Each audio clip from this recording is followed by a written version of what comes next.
Welcome to the fleet of small machineries here at DVO. We bought and believe in Kubota. We are not just buying machines, but we are buying the more than 100 years of heritage, master craftsmanship and long-lasting pieces of equipment. Check out the virtual Kubota museum where we got the information narrated by my friend Zaidi. This is just an introduction and we will go to each of the machines to discuss in details. That's gonna be our next in the series of machineries here at DVO. Make sure you check that out.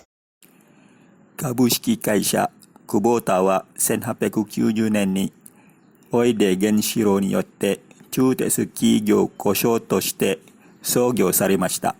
後に久保田藤四郎に養子され、久保田権四郎、名乗りになりました。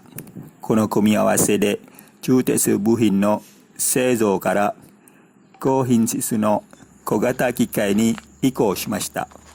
この機械を見てください。日本で使用および修理され、現在もDVOでAzmiさんにサービスを提供しています。